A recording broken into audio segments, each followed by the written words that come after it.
May mga punong natumba at nagkaroon din ng landslide sa Baguio City kasunod ng pananalasa ng Bagyong Christine. At may ulat on the spot si Sandra Aguinaldo. Sandra?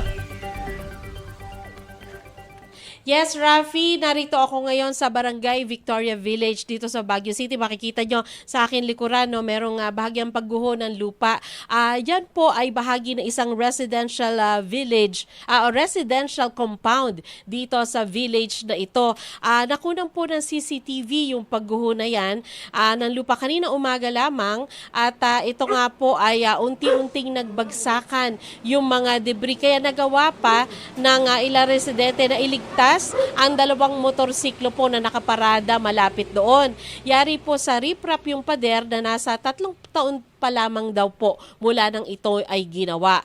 Sa Barangay Ferdinand naman po, isang malaking puno ang natumba. Rumisponde ang PNP Baguio at BFP. Kinailangang gamitan ng chainsaw ang puno para maklear ang kalsada. Kagabi, Rafi, ay meron din kami na cover na isang landslide sa isang residential village naman, Celestial Village dito sa Baguio City. At yun nga po, ang sinasabi nila dahilan dyan ay dahil sa pag-uulan, nagiging malambot yung lupa kaya bumibigay. Ito naman po, agad na marumisponde ang mga otoridad dito at na-clear kaagad yung kalsada kaya nadadaanan na ito. At ganun din po yung landslide kagabi. Ang kagandahan lamang po ay wala naman pong nasaktan sa mga insidente na iyan. Sa ngayon, Rafi, bagitin ko lang sa'yo na ito, umaambon-ambon na lamang dito sa Baguio. Kanina nga po ay medyo lumitaw pa yung araw kaya lang ngayon makulimlim na naman. So yan muna po ang pinakahuling ulat mula dito sa Baguio City, Rafi. Maraming salamat, Sandra Aguinaldo.